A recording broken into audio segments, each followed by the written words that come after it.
ጤና ይስጥልን የከበረ ሰላምታችን በመላው ዓለም ሆናችሁ ቃል ስፖርት ዩቲዩብ ቻናላችንን ለምትከታተሉ ውድ አድማጮቻችን ይድረስ ብለናል። ከእናንተ ከሆነ ቃል ስፖርት ዩቲዩብ ቻናል ለዚህም ሰዓት መርጠን ያሰናዳላችሁን ስፖርታዊ ጥንቅሮች በቅደም ተከተል እያደረስናችሁ ቆይታ የምናደርግ ይሆናል። እስከ ፕሮግራማችን ፍጻሜ ቆዩን። ላይክ፣ ሰብስክራይብ፣ ሼር ስለምታደረጉን ስለ አጋርነታችሁ እጅግ አድርገን እናመሰግናለን። ቃል ስፖርት ዩቲዩብ ቻናል ለዚህም ሰዓት መርጠን ያሰናዳላችሁ ስፖርታዊ ጥንቅሮች እያስደመጥናችሁ ቆይታ ስናደርግ አስቀድመን የሀገር ቤት ጉዳዮችን እናነሳለን። አህጉራዊ ጉዳዮችም በቃል ስፖርት ዩቲዩብ ቻናል ይዳሰሳሉ።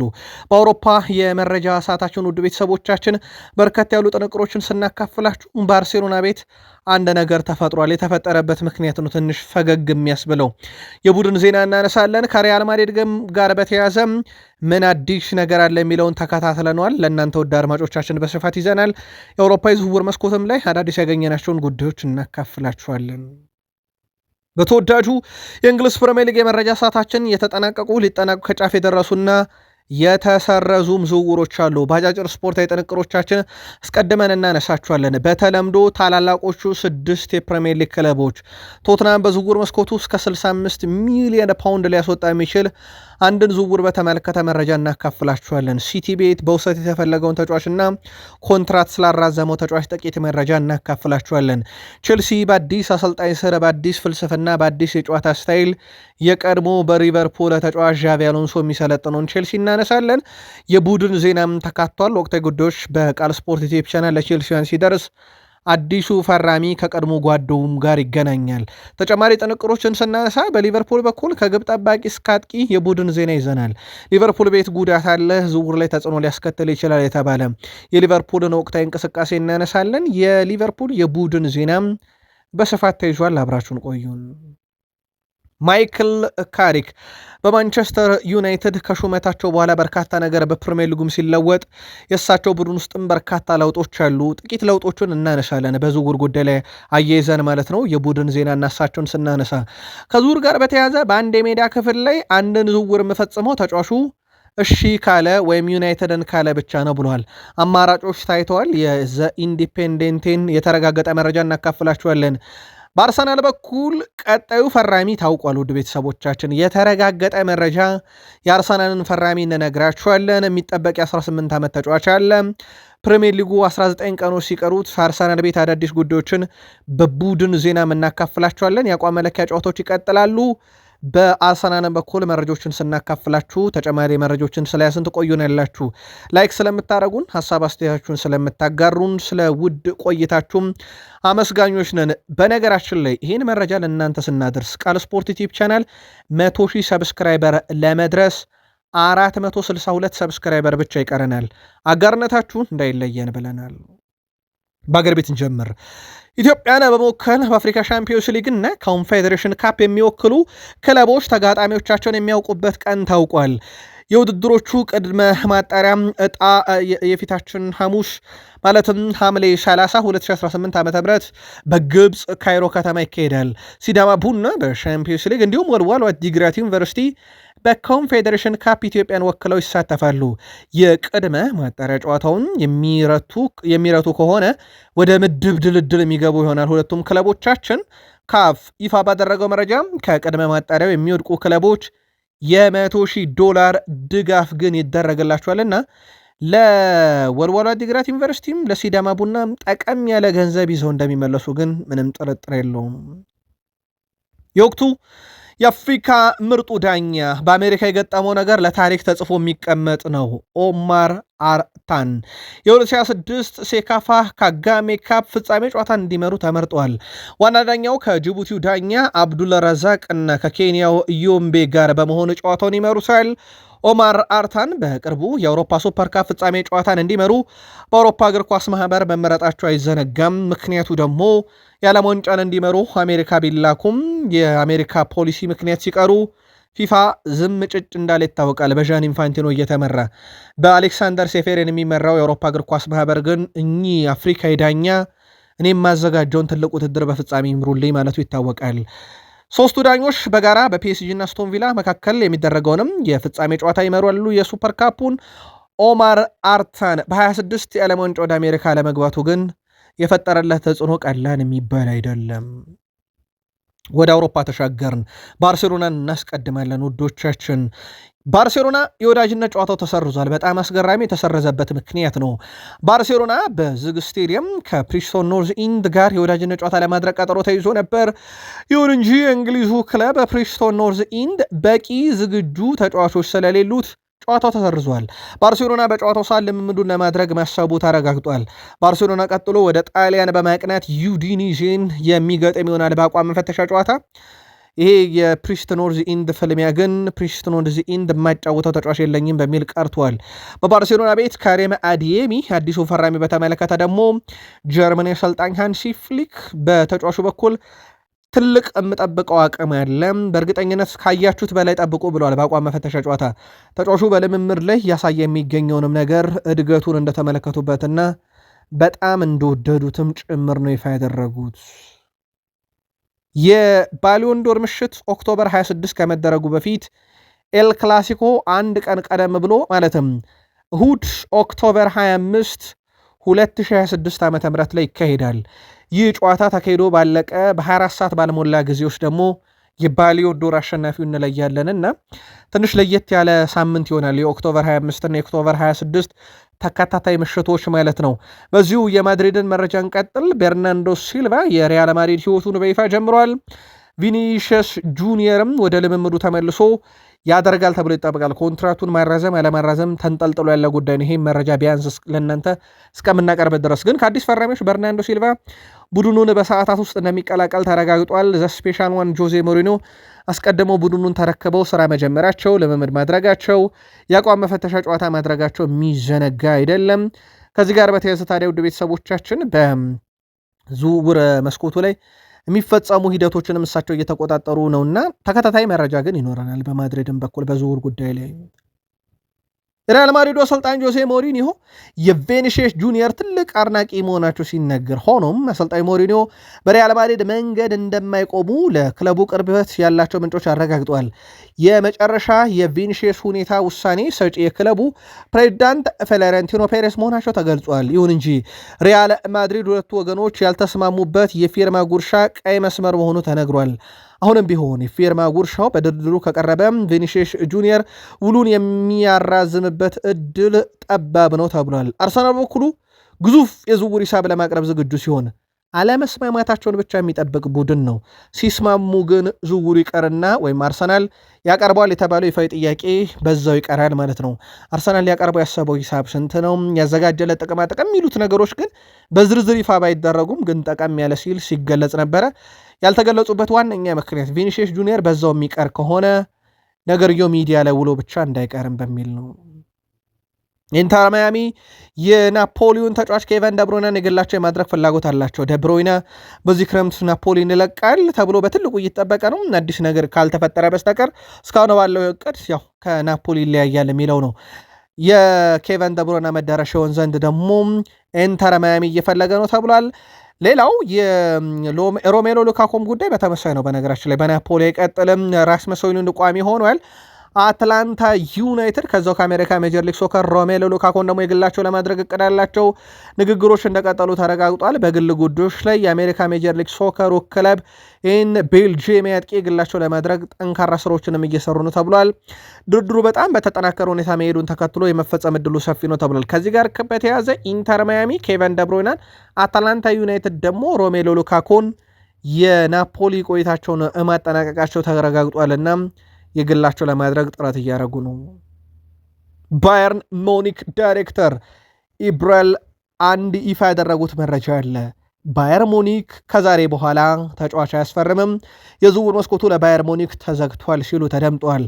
ባየር ሙኒክ በዝውውር መስኮቱ ብራውንና ሳባሪያን በግሉ ካደረገ በኋላ ሌሎች ተጨማሪ ዝውውሮችን እንደማያመጣ አረጋግጠዋል በዳይሬክተሩ በኩል። ከዚህ ጋር በተያያዘ በተወሰነ መንገድ ከቡድኑ ይወጣሉ የተባሉ ተጫዋቾችን ደግሞ በማቆየት ላይ ይጠመዳሉ ማለት ነው። አንደኛው ሚኬል ኦሊሴ ነው። በእርግጥ ባየር ሙኒክ የዝውውር መስኮት የተዘግቷል ሲል የሚኬል ኦሊሴም አለመሸጥን በሌላ በኩል ሊያረጋግጥ የሚችል መረጃ ነው። ምክንያቱም ተጫዋች እየሸጡ የዝውውር መስኮቱን አይዘጉትም ተብሎ ስለሚጠበቅ ማለት ነው።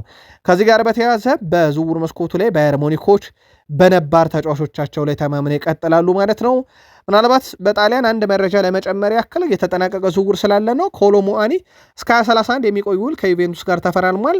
በአመት 5 ሚሊዮን ዩሮ እና ጉርሻ ይሰጠዋል። ይፋ መግለጫውም በሰዓታት ውስጥ ዩቬንቱሶች ይፋ እናደርጋለን ብለዋል። በመረጃ ሰዓታችን ላይ ኔይማር ጁኒየርን መረጃ እንቀጥል። ውድ ቤተሰቦቻችን ብራዚላዊ ተጫዋች ኔይማር በሳንቶስ አነስተኛ መንደር ውስጥ የሚገኝ ትንሽ ሱቅ ማገዙ ተገልጿል። ኔይማር በሳንቶስ ልምምድ ሲሄድ በመንገዱ ላይ አነስተኛ የምግብ መሸጫ ሱቅ ጎብኝቶ ነበረ።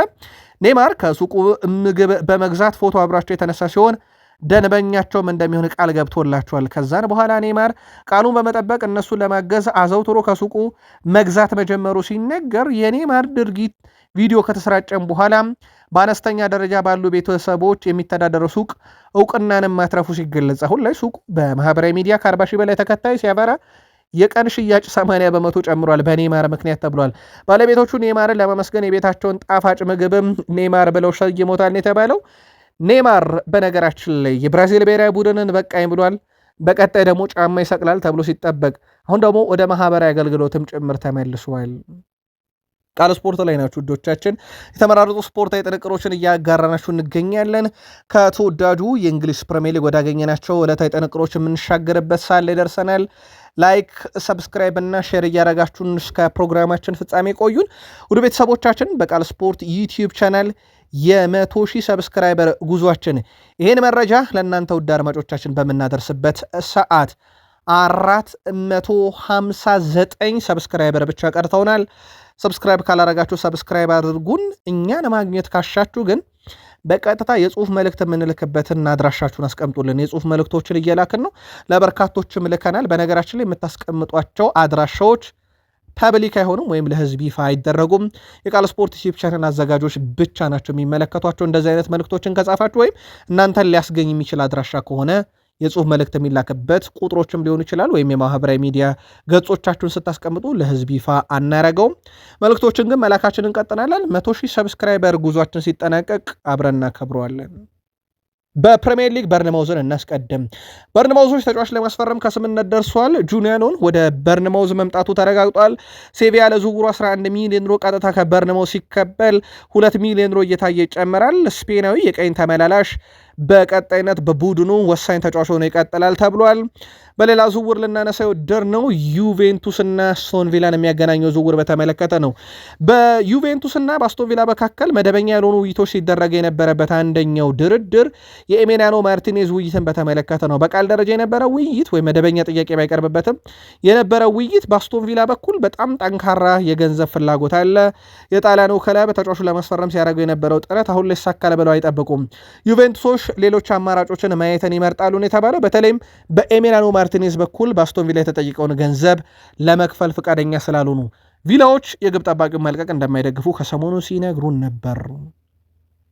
ቶትናም የዝውውር መስኮቱ ላይ አጥቂ ለማምጣት እየተንቀሳቀሰ ነው። በርካታ አማራጮችን እያዩ ነው። ቶትናም ካዩቸው አማራጮች ውስጥ በጋላታሳራይ በጣም የሚወደደውን ናይጄሪያ አጥቂ ቪክተር ኦሲሜንን ሁኔታ እየተከታተሉ ነው። ስፐርሶች ይፋዊ ጥያቄ ለማቅረብ ዝግጅት አላቸው ተብሏል። በተለይም ከክለቡ ሪቻርልሰን የሚለቅ ከሆነ ማለት ነው። ከሰሞኑ አሰልጣኝ ሮቤርቶ ዲጀርቢ ሪቻርልሰን ክለቡ ሊለቅ የሚችልበት እድል እንዳለ በገደም ዳሚውን ቢሆን ገልጠው እንደነበረ በቃል ስፖርት ዩቲዩብ ቻናል አድርሰናችሁ ነበረ። ከዚህ ጋር በተያያዘ ታዲያ ቶትናም የአጥቂ ክፍሉን ለማጠናከር ቪክተር ኦሲሜንን እያየ ነው። ይሄ በብቃት ደረጃ በጣም ምርጥ ብቃት ያለው ተጫዋች፣ ፊዚካሊቲው ደግሞ ምናልባት የቼልሲውን ድሮግባ የሚያስታውሰን ይህንን አፍሪካ አጥቂ የግላቸው ለማድረግ ቶትናም እየተንቀሳቀሱ ነው። ቶትናም እስከ 55 ሚሊዮን ፓውንድ የመክፈል ፍላጎት አላቸው። ጋላታሳራይ ግን ከ65 ሚሊዮን ፓውንድ በላይ ለዝውውር ይፈልጋሉ። የቶትናም እንቅስቃሴ ግን በጣም እየተጠናከረ የመጣ ይመስላል።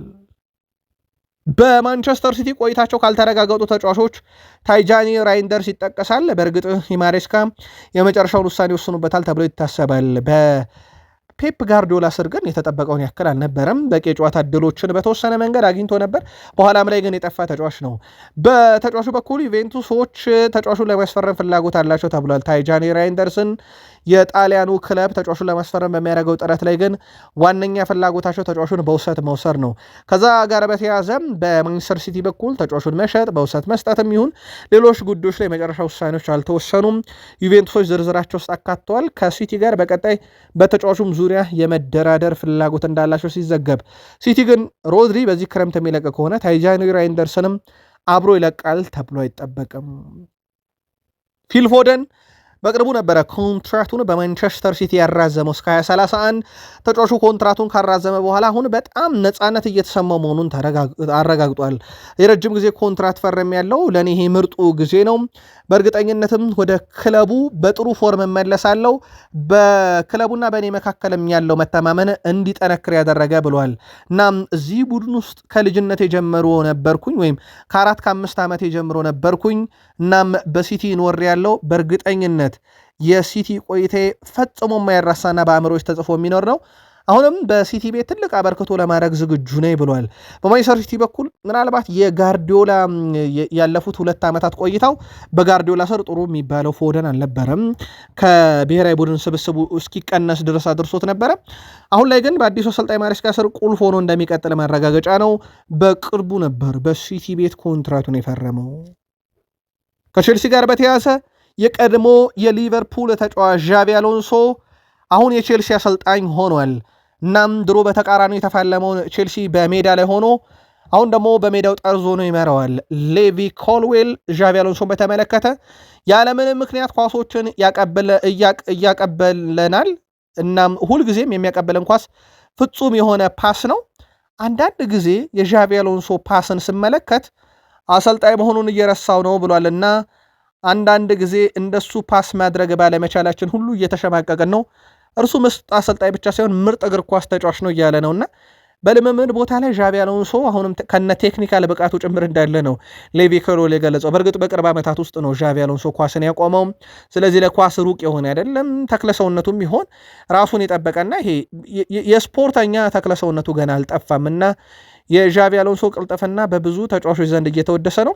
ከተጫዋቾቹ ጋር ያለው ቀረቤታ በብዙ መንገድ ተወዷል። መልበሻ ክፍሉንም በብዙ መንገድ ማኔጅ እያደረገ ነው ተብሏል። የቀድሞ የሊቨርፑል ተጫዋች የአሁኑ የቼልሲ አሰልጣኝ ዣቪ አሎንሶ ማይካሎ ሙድሪክን በተመለከተ በርካቶች ምላሾችን እያጋሩ ይገኛሉ። እንመለስበታለን። ዩክሬናዊ ኮከብ ማይካሎ ሙድሪክ በነገራችን ላይ ከቼልሲ ስብስብ ጋር ተቀላቅሏል። በቼልሲ ቡድን ውስጥ እንግዲህ ምን አይነት ተጽዕኖ ያሳድራል የሚለውን ከዚህ ቀን በኋላ የምንመለከት ይሆናል። በተለይም በተከታታይ ቀናት ወደ ልምምድ ስለተመለሰ ማለት ነው በደበኛ ልምምዶች ላይ ይካፈላል። የአሁኑ የቶትናም አሰልጣኝ ሮቤርቶ ዲዘርቢ ስለ ማይካሎ ሙድሪክ ተናግረው ነበር ከሰሞንኛ። እሱ እንደ ልጄ ነው። ማይካሎ ሙድሪክ ጥሩ ሰው ነው። ከፍተኛ ችሎታ ያለው ተጫዋች ነው።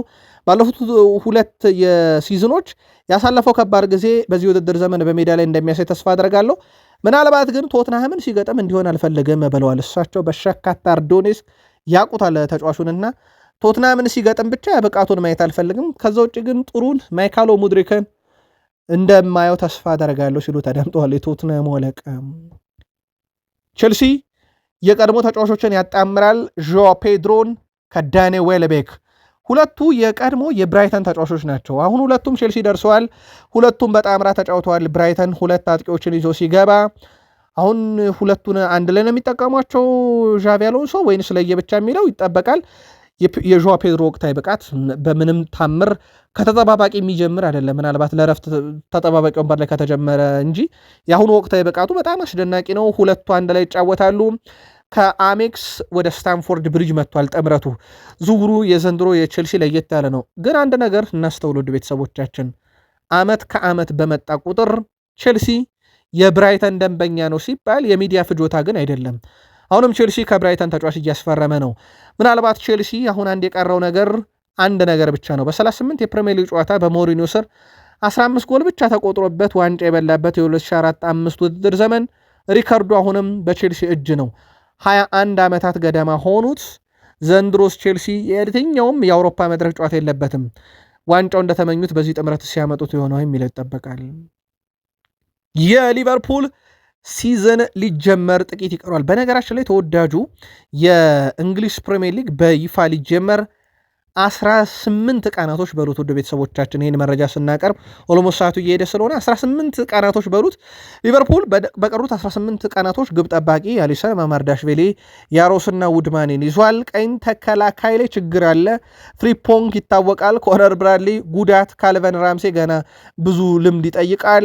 የመሃል ተከላካዮች ቨርጅል ቫንዳይክ፣ ጀርሜ ጃኬቴ፣ ጆ ጎሜዝ፣ ጆቫኒ ሊዮን እዚህ ውስጥ አብዛኞቹ ጉዳት ላይ ናቸው። ግራ ተከላካይ ሜሎሽ ኬርኪዝ እና ኮስታስ ሴሚካስ ብዙ የጥራት ችግር ይነሳል። እዚህ ጋር የማል አማካኝ ስፍራ ሪያን ግራቨንበርግ፣ ዶሚኒክ ሴቦች ላይ አሌክሲስ ማካሊስተር፣ ከርትስ ጆንስ፣ ትሬኒዮኒ፣ ዋታሮ ኤንዶ፣ ስቴቨን ባስቲች፣ ጄምስ ማክኖሊ በተሻለ ጥራት ላይ ይገኛል ተብሎ የሚታሰበው ነው። አጥቂ አማካይ ሁለት ሰው አላቸው፣ ፍሎሪያን ቬርዝ እና ሃርቪ ኤሊዮት። ቀኝ ክንፍ ላይ ተፈጥሯዊ ተጫዋች ፍሬድሪኮ ኬዛ ነው። ሳላ ክለቡን ለቋል።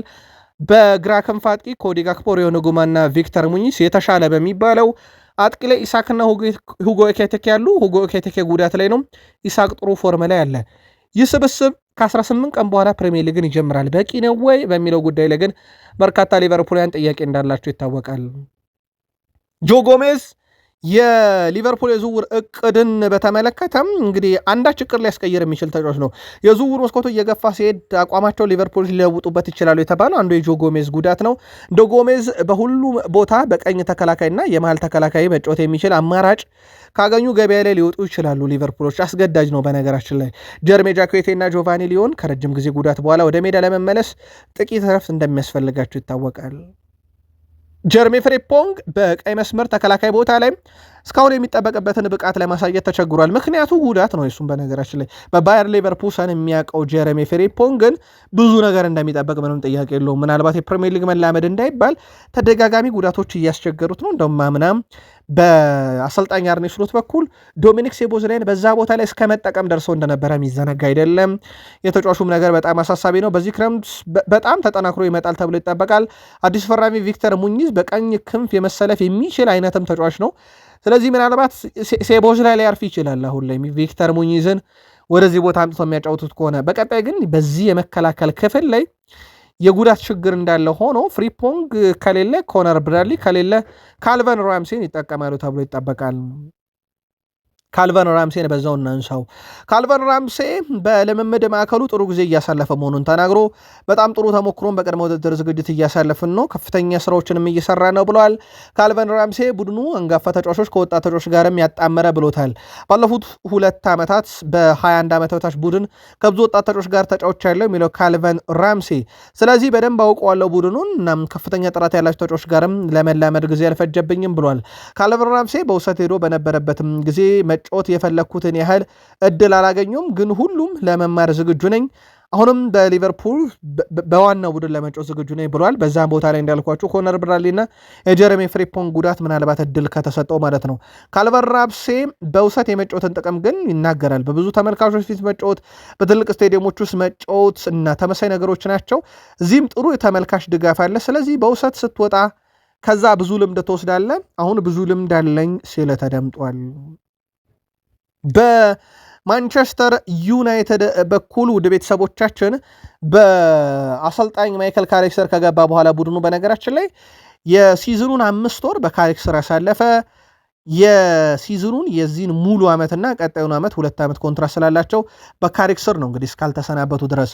ማይክል ካሪክ በነገራችን ላይ 10ኛው በረጅም ጊዜ ፕሪሚየር ሊጉን እያገለገለ የሚገኝ አሰልጣኝ ነው። በነገራችን ላይ 20 ጨዋታዎችም በፊት የፕሪሚየር ሊጉ ተሿሚ ሰው ነው። 8 የፕሪሚየር ሊግ ክለቦች አዲስ አሰልጣኝ ሾመዋል ከካሪክ በኋላ ማለት ነው። ስለዚህ ካሪክ ረጅሙን ጊዜ የቆየ ነው አሁን በፕሪሚየር ሊጉ ላይ። በቢግ ሲክስ ደግሞ በሚኬል አርቴታ ብቻ የሚበለጥ ሰው ነው። በቡድኑ ውስጥ የካሪክ መምጣት ያመጣቸው ለውጦች አሉ። ለአብነት ያክል ራሽፈርድን ወደ ቡድኑ መልሷል። ይቆያል አይቆይም ሌላ ጉዳይ ሆኖ፣ ባርሴሎና ግን እንደ ቡድን ኦፊሻል የባርሴሎና እንደ ተጫዋች ፌርሚን ሎፔዝ፣ ራፊኒያ፣ ፓውኮ ባርሴ፣ ፌራን ቶሬስ፣ ፓብሎ ጋቪ እንደ ጋርሻ ያሉ ተጫዋቾች ጨምሮ በርካቶች ራሽፈርድ ወደ ማንቸስተር ዩናይትድ በመመለሱ ለቀጣይ ውድድር ዓመት መልካም ዕድል ብለዋል። የካሪክ ወደ ዩናይትድ መመለስ አንዱ የመለሰው ነገር ራሽፈርድን ነው። በተቃራኒው ግን ማንቸስተር ዩናይትድ ካሪክ ቢመለስም ያለመለሰው ተጫዋች ግን ክለብ አላገኘም። ለአብነት ያክል ጀደን ሳንቾ ማንቸስተር ዩናይትድ ውልህን አላድስም በቃኝ ካለ በኋላ አሁንም ገዢ ክለብ አላገኘም። ኦገስት 2 ይላል ዛሬ ቀኑ። በሳንቾ በኩል ወደ ቤተሰቦቻችን አዲስ ክለብ ለመፈላለግ ነፃ ወኪል ሆኖ ነው። ያውም በተጫዋቹ በኩል አሁንም በግሉ ልምምዶችን እያከናወነ ይገኛል። ዘሰንም እንዳረጋገጠው ከሆነ በግሉ ልምምዶችን እያከናወነ ነው። እስካሁን እሱን ለመውሰድ የተደራደረም የተነጋገረም ክለብ የለምና ምናልባት ዩናይትድ ትክክለኛ ውሳኔ የወሰነበት ተጫዋች ነው ወይ የሚለውን ምላሽ ስጡን። ዩናይትድ በቅርብ ዓመታት ውስጥ እንደ ፖግባ ያለ በውድ ያስፈረመው እንደ ጀደን ሳንቾ ያለ በውድ ያስፈረመ ተጫዋቾችን በነፃ ሲለቅ እናውቋለን። ራሽፈርድ ላይ ግን ያንን አላረጉም። ራሽፈርድን ወደ ቡድኑ እንደመለሱት ይታወቃል። ፈረንሳይ የማንቸስተር ዩናይትድ ተከላካይ ሌኔሮ በቀጣይ ውድድር ዓመት ፕሪሚየር ሊጉን ማሸነፍ እንችላለን ብሏል። ማንቸስተር ዩናይትድ ፕሪሚየር ሊጉን ማሸነፍ እንደሚችል ጠየቀው ሌኔሮ በደንብ የሚችል ቡድን ነው ብሏል። እኛ ማንቸስተር ዩናይትድ ነን የሚለው ሌኔሮ፣ ስለዚህ በዚህ መልኩ ማሰብ ያለብን ዩናይትዳዊ ነን የሚለው ብሏል። አክሎም ያንን ለማድረግ አቅሙ እንዳለን አውቃለሁ፣ ስለዚህ ማድረግ እንችላለን ብሏል። በፕሪሚየር ሊግ ዋንጫው ላይ መፎካከር የሚችልም ጠንካራ ስብስብ አለን የሚል ምላሽን ያጋራል። በዩናይትድ ደጋፊዎች ዘንድ የዝውውር መስኮቱ ላይ ግን አሁንም ዝውውር እንዲፈጸም የዩናይትድ ደጋፊዎች አጥብቀው ገፋፍተው እየጠየቁ እንደሆነ ግን የሚዘነጋ አይደለም። ሌኔሮ ግን ቡድኑ አቅም ያለው ጥራትም ያለው በእርግጠኝነት ምንም ማስተባበያ አላቀርብም፣ ቡድኑ በጥሩ ሁኔታ ይመለሳል ብሏል። የዩናይትድ ደጋፊዎች ግን የሌኔሮን ያክል እየተሰማችሁ ነው ወይ ወይንስ አሁንም ቡድኑ እንዲህ አይነት ነገሮችን ካሰበ ከዚህ የተሻሉ ጠንካራ ዝውውሮችን ማድረግ አለበት? እስካሁን ከፈጸማቸው ዝውውሮች አንጻር መልካታችሁን በቃል ስፖርት ዩቲዩብ ቻናል በሀሳብ መስጫ ሳጥናችን ላይ ላኩልን። ሰብስክራይብ ማድረግ ግን ካላረጋችሁ እንዳይረሳም። አሰልጣኝ ማይክል ካሪክ ለደጋፊዎች አስደሳች ጨዋታን ማስመልከታችንን እንቀጥላለን ብለዋል። ጨዋታዎችን ማሸነፍ ሁልጊዜም ቢሆን እጅግ አስፈላጊ ነው፣ የዚህም ታላቅ ክለብ ዋነኛ መገለጫ ነው የሚሉት አሰልጣኙ አዝናኝ ጨዋታ ማስመልከት እንዲሁም በርካታ ገቦችን ማስቆጠር ቀጣዩ የቡድን ይቅር ነው ብለዋል። ደጋፊዎች የሚወዱት ይሄንኑ ነው። እናም በማንቸስተር ዩናይትድ ቀጣይ ፍቅር የሚያስይዝ ቡድን ጠብቁ እያሉ ይገኛሉ። እሳቸው ያ ማለት ጥሩ የሚጫወት በርካታ ገብ የሚያስቆጠር ማለታቸው ነው። ስለ አዲስ ፈራሚያቸውም ያነሳሉ። ለአብነት ያክል አንድሬ ሳንቶስን በተመለከተም ለጨዋታው ያለው አቀራረብ እና የቡድን አጋሮችን የሚያገዝበት መንገድ አስገራሚ ነው። ጨዋታዎችን በጥሩ ሁኔታ ያነባል፣ ብልህ ተጫዋችን ያስፈረም ነው እያሉ ነው። አክለውም አሁን ላይ በጥሩ ሁኔታ ተላምዷል፣ እንዲሁም በቀጣይ ጊዜያትም በቡድኑ በደንብ ይላመዳል። ሲዝኑ ሲጀመር ጥንቅቅ ያለ የማንቸስተር ዩናይትድ አማካይ በአንድሬ ሳንቶስን በኩል ዩናይትድን ጠብቁ እያሉ ነው የማንቸስተር ዩናይትድ አለቃ ማይክል ካሪክ። ዩናይትድ በተለመደው ፖሊሲው እንደሚቀጥል በአንድ ዝውውር ላይ ማረጋግጧል። የልዩስ ኃይልን ዝውውር የምፈጽመው በተዘዋዋሪ ተጫዋቹ ለዩናይትድ ለመፈረም ፍላጎት አለው በሚል መንገድ ሳይሆን በቀጥታ ከተጫዋቹ ለዩናይትድ መጫወት እፈልጋለሁ የሚለውን ስሰማ ነው ብሏል። እንደሚታወቀው ለማንቸስተር ዩናይትድ እንዲፈረም ፍላጎት ካላቸው ተጫዋቾች አንዱ ልዩስ ኃይል ነው። የልዩስ ኃይል የቅርብ ሰዎች ዩናይትድን ይመርጣል። ተጫዋቹ ዩናይትድን ለመቀላቀል ፍላጎት አለው ቢሉም ማንቸስተር ዩናይትዶች ተጫዋቹ ክለቡን ለመቀላቀል በግልጽ ፍላጎት ካሳየ ነው ወደ ድርድር የምንገባው ብሏል። ከዛ ውጭ ግን ኒካስል የሚጠይቀንን ከ70 ሚሊዮን ዩሮ በላይ አንከፍለውም ብሏል ማንቸስተር ዩናይትድ። ዩናይትድ ይህን ዝውውር ከተወ የት ይሄዳል ካላችሁ ግልጽ ነው። በማንቸስተር ዩናይትድ የሚፈለግ ዝውውር አለ። ለአብነት ያክል አንቶኒ ሮቢንሰን ከፉልሃም ካልተሳካ በአርሰናል ቤት የመጫወቻ ደቂቃ ጥያቄ ያለው ማይለ ሉዊስ ስኬሊ ሌላኛው እቅድ ነው።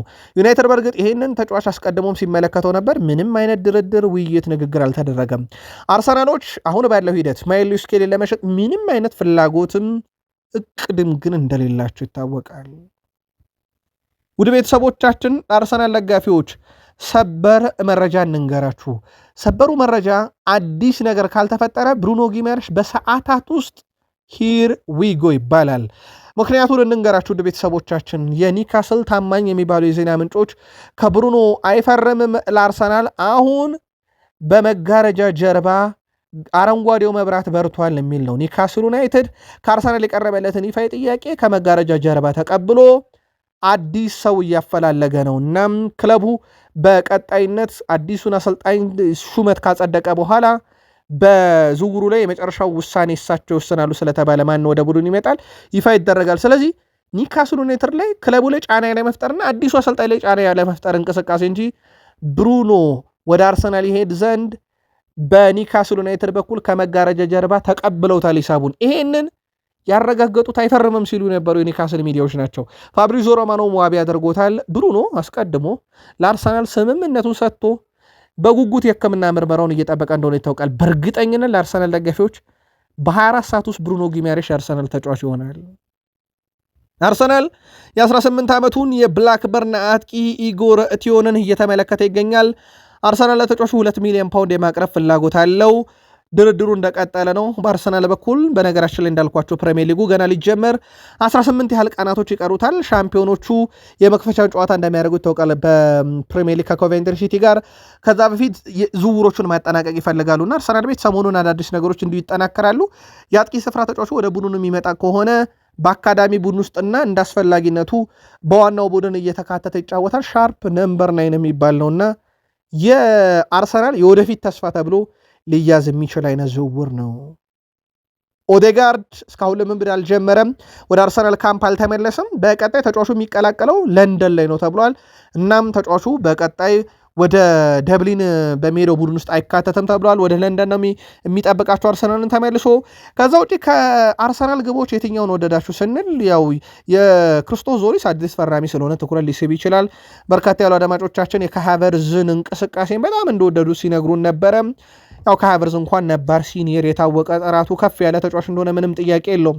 ከሃቨርዝ በነገራችን ላይ ባለፉት 10 ጨዋታ ባደረጋቸው አጠቃላይ ማለት ነው በ3 ጨዋታ ላይ ብቻ ነው በግብ ያልተሳተፈው፣ ዌስትሃም፣ ስፖርቲንግ ሊዝበንና በርንማውዝን ሲገጥም።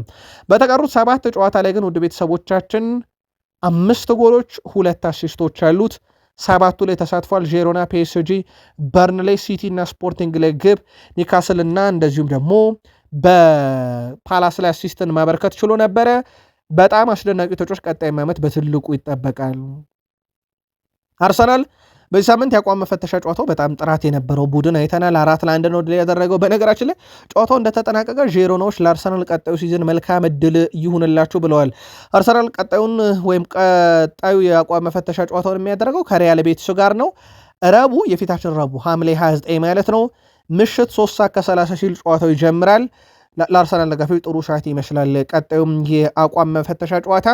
ከዛ ውጭ ግን ምናልባት ቪኒሺየስ ጁኒየርን በተመለከተ ክርስቲያኖ ሮናልዶ ከማድሪድ የወጣበትን መንገድ የሚያስቡ ሰዎች ቪኒሺየስ ጁኒየር ወደ አርሰናል ለምን አይመጣም እያሉ ነው። ምክንያቱም ሮናልዶ እንዴት እንደወጣ ይታወቃል ከሪያል ማድሪድ። እንዲሁ የጥቅማ ጥቅም ጉዳይ ብትፈልግ ፈርም ብትፈልግ አትፈርም ተባለ። ሮናልዶ ከክብሬስ አይበልጥም ብሎ ወደ ዩቬንቱስ የሄደበትን መንገድ ወደኋላ መለስ ብለው የስፖርት ዓለም ቤተሰቦቻችን በደንብ ጠንቅቀው ያውቁታል ብለን እናስባለን። ቪኒሺየስ ጁኒየር አርሰናልን ቤት እንደዛ እየተጠበቀ ነው። ነገሩን በእርግጥ በዛው መንገድ ነው ሊፈጸም የሚችለው። አዲስ ነገር ሲኖር በሰበር አብዴት እንደምናደርግ ይታወቃል። የመድፈኞቹ አለቃ ሚኬል አርቴታ ቡድን ለማሻሻል እየሰራን ነው ባሉበት ጋዜጣዊ መግለጫቸውም ላይ በርካታ ምላሽ ሰጥተዋል። በዝውውር መስኮቱ በንቃት እየሰራን ነው ያሉት አርቴታ ቡድኑን ለማሻሻልና ለመገንባት እየሰራ ነው ብለዋል። ቀጣይ ሳምንት እንቅስቃሴ ይጠበቃል፣ ምክንያቱም እንደሌሎች ቡድኖች የተሻለን እንሆናለን እና ከነገ ጀምሮ ጠብቁን ብለዋል ሚኬል አርቴታ ራሳቸው። አክለውም ተፎካካሪዎቻችን ትልቅ ነገር እያደረጉ ነው ያሉት እኛም ቆመን እየተመለከተን አይደለም፣ እመኑኝ ጠብቁ ከነገ ጀምሮ ብለዋል። ያው የብሩኖ ጊማሬሽ ዝውውር ቀድሞ የሚጠናቀቀው እንደሆነ ግን ምንም ጥርጥር የለውም። የቪኒሺየስ ጁኒየርን ጉዳይ በተመለከተ ሰበር መረጃ ሊሆን የሚችለው ያው ከሪያል ማድሪድ አልተስማማም ሲል ያው ድርድሩ ከአርሰናል እንደሆነ ይታወቃል። ልዩነት በጣም ጠባብ ነው በየቡድኖቹ መካከል ያለ፣ ስለዚህ ራሳችንን ማሻሻል አለብን ብለዋል። በሚኬል አርቴታ በኩል የተገባውን ቃል ስፖርት ዩቲዩብ ቻናል ለአርሰናል ደጋፊዎች እንደወረደ እናደርሳቸዋለን። ለ100,000 ሰብስክራይበር ውድ ቤተሰቦቻችን 450 አካባቢ ሰብስክራይበር አሁን ቀርቶናል። ሰብስክራይብ ማድረግ እንዳይረሳ፣ ለወዳጅ ዘመዶቻችሁ ሼር አድርጉልን። እኛን ማግኘት ካሻችሁ ደግሞ እናንተ ጋር የጽሁፍ መልእክት ልንልክ የምንችልበትን አድራሻ ጻፉልን። በርካቶች እየጻፋችሁና በነገራችን ላይ የግል መረጃችሁን ወይም እናንተ የምትገኙበትን አድራሻ ከጻፋችሁ መልእክቱ ለህዝብ አይጋራም። መልካም ምሽት ይሁንላችሁ።